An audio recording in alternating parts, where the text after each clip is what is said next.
yeah. And now, our feature presentation.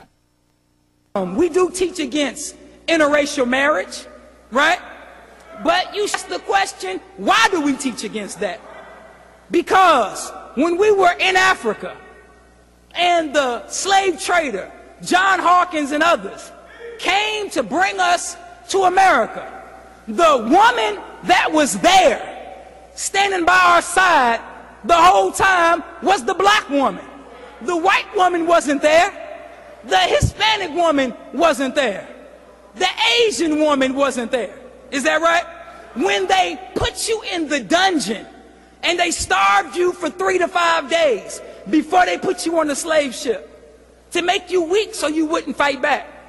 The white woman wasn't there, seeing how you felt after being starved for 3 to 5 days. The Asian woman wasn't there. The Hispanic woman was not there to comfort you in your hunger. All praise is due to Allah. When they put you in the ship and they change you and they pack the ship that could fit 300, they put 600 on the ship. It's called tight pack. When they had you cramped up in those little spaces, white woman was not there to comfort you on the slave ship. Hispanic woman was not there. The Asian woman was not there. Y'all with me? When you arrived here, you were on that ship for 8 to 12 weeks, suffering for 8 to 12 weeks, losing your mind for 8 to 12 weeks, jumping overboard for 8 to 12 weeks, right? Even fighting back on some of the slave ships. The white woman was not there. Are y'all with me? When you came here and they put you through a process called seasoning, meaning you came wanting to fight, right? You came as a warrior, as a soldier, but they had to put you through a process that would make you a punk. It's called seasoning. You understand? Where they tortured you, where they raped you, where they beat you, and if you didn't bow down, they killed you. White woman was not there. Is that right?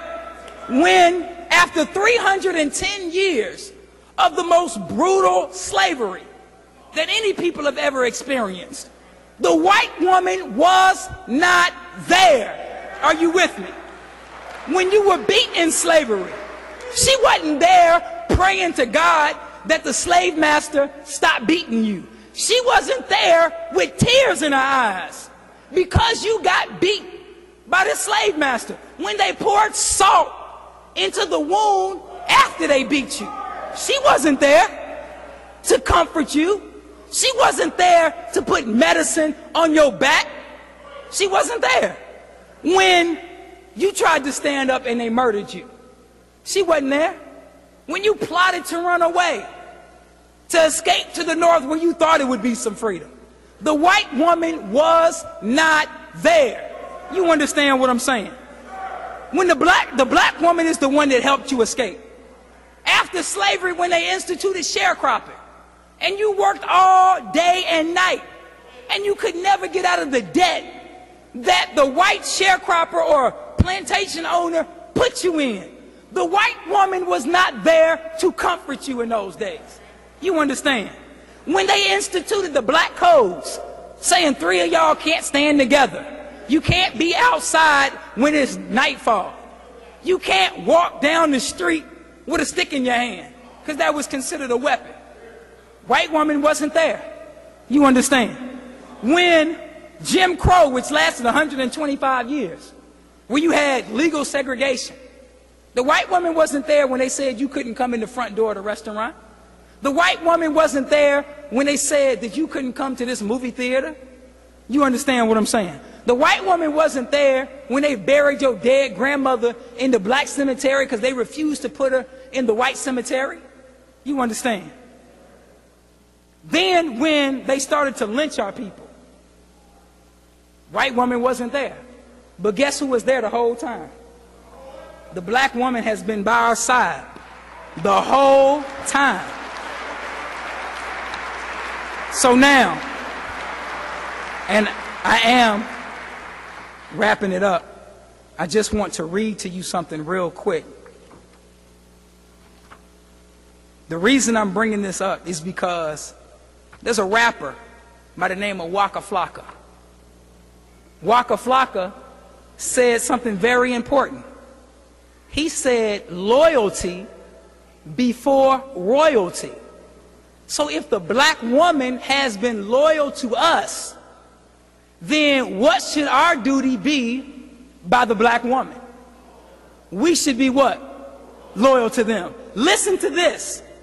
After learning of the lynching of her husband, Mary Turner, in her 8th month of pregnancy, vowed to find those responsible and swear out warrants against them and have them punished in the courts.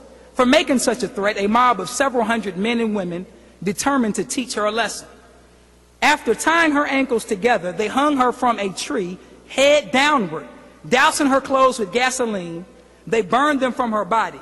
While she was still alive, someone used a knife, ordinarily reserved for splitting hogs, to cut open the woman's abdomen. The infant fell from her womb to the ground and cried briefly, whereupon a member of this Valdosta, Georgia mob crushed the baby's head beneath his heel.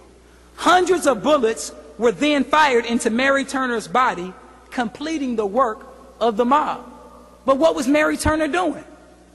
She was standing up for the black man. Are y'all with me?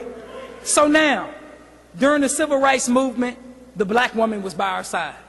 Like Waka Flocka said, loyalty before royalty.